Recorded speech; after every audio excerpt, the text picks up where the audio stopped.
Hai semuanya, Brazil adalah produsen bioetanol atau bahan bakar nabati terbesar di dunia. Buktinya, negeri Samba ini sudah mencampurkan bioetanol sebagai bahan campuran bahan bakar minyak atau BBM hingga 48%. Brazil memanfaatkan tebu sebagai salah satu bahan bioetanol yang diproduksi di sana. Volume produksi bioetanol dari tebu di Brazil sebesar 32 miliar liter di tahun 2023 yang lalu.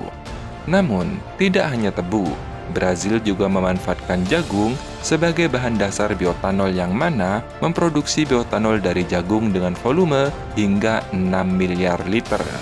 Maka dari itu, Presiden Jokowi sejak 2022 kemarin memerintahkan Bapak Erick Thohir untuk menggandeng Brazil untuk mencapai swasembada gula dan energi dalam 5 tahun ke depan. Dimulai dengan langkah nyata dengan menanam tebu, perluasan lahan hingga 700.000 hektar, maupun modernisasi mesin pabrik gula di seluruh Indonesia. Salah satunya berlokasi di Mojokerto. Sebenarnya, geng, saat ini Indonesia dalam kondisi fakta yang miris. Mengutip dari data BPS tahun 2023, Indonesia telah mengimpor gula sebanyak 5 juta ton lebih dari luar negeri. Padahal, dulu Indonesia adalah eksportir gula terbesar kedua di dunia. Tapi ya sudahlah, tak perlu bernostalgia atau bersedih-sedih. Sekarang, bagaimana cara untuk menuntaskan ketergantungan Indonesia terhadap gula impor? Nah, Presiden Jokowi telah menyiapkan sejumlah strategi. Yang pertama, bekerja sama dengan Brazil dalam menyiapkan bibit tebu varietas unggul, serta menerapkan teknologi dalam menanam tebu modern, sehingga produktivitas tanaman tebu menjadi lebih baik dan hasil panennya juga meningkat. Sebab Brazil dinilai memiliki pengalaman yang baik dalam manajemen tebu dan pergulaan. Yang pertama, untuk mencapai kemandirian gula dulu, geng. Tentu pemerintah membutuhkan kerjasama yang baik antara para petani dengan pabrik gula.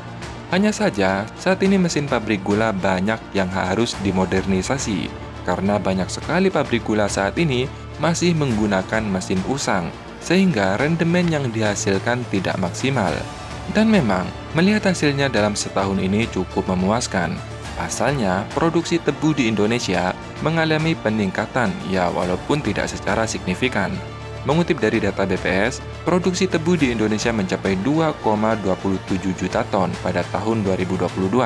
Sedangkan 2023 naik menjadi 2,41 juta ton.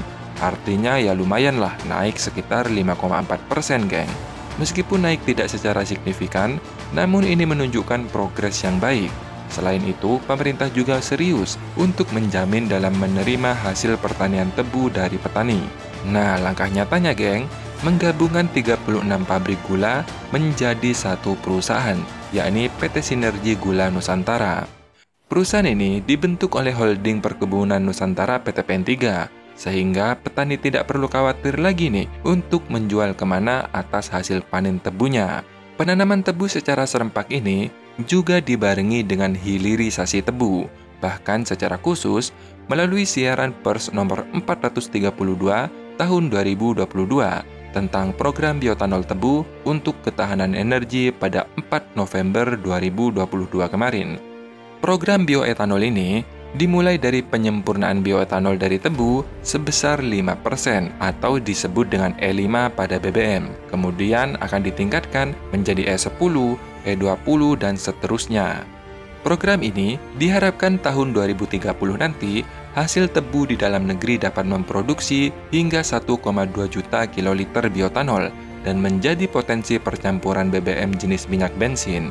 Sekali lagi, geng, ini menunjukkan bahwa petani tebu tak perlu khawatir lagi dengan harga tebu yang akan anjlok karena oversupply.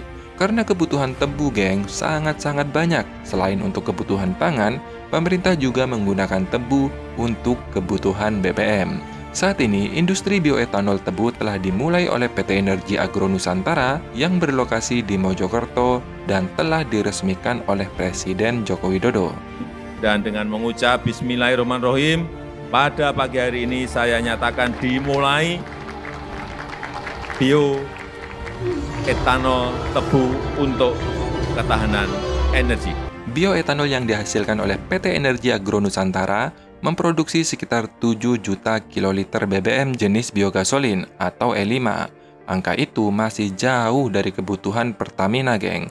Untuk memenuhi kebutuhan bioetanol nasional sebesar 350.000 kiloliter bioetanol per tahun. Artinya, dibutuhkan pembangunan sekitar 10 pabrik baru seperti ini di Indonesia. Saat ini, pemerintah juga telah menyiapkan 2 pabrik bioetanol baru. Lokasinya di Bojonegoro dan di Kediri, masing-masing berkapasitas 30.000 kiloliter per tahun. Nah, berita baiknya, geng. Perdana, akhirnya Indonesia benar-benar punya BBM bensin campuran tebu yang sudah resmi pada akhir Juli 2023 yang lalu. Indonesia secara perdana, geng, telah meluncurkan bahan bakar minyak BBM dengan campuran bahan bakar nabati bioetanol berbasis tetesan tebu. Bensin yang dicampur dengan bioetanol tersebut diberi nama Pertamax Green 95 yang dijual oleh PT Pertamina Patraniaga Subholding Commercial and Trading Pertamina. Bensin yang merupakan campuran BBM jenis Pertamax RON 92 dengan bioetanol sebesar 5% atau E5 tersebut menghasilkan BBM yang dinilai lebih ramah lingkungan dan nilai oktan RON hingga setara 95. Sejak diluncurkan 24 Juli 2023 yang lalu, Pertamina resmi menjual Pertamax Green 95 secara komersial. Namun, untuk tahap awal, perusahaan baru menjualnya di beberapa stasiun pengisian bahan bakar umum yang hanya di 2 kota, yakni di Jakarta dan di Surabaya. Pada saat peluncurannya kemarin, harga BBM Pertamax Green 95 bioetanol dibanderol dengan harga 13.500 per liter alias non-subsidi. Namun akhir 2023 kemarin, BBM dengan campuran E5 tersebut dibanderol dengan harga 14.900 per liter, berlaku di Jakarta dan di Surabaya. Kenapa naik? Hal ini karena mengikuti pergerakan harga minyak dunia, geng.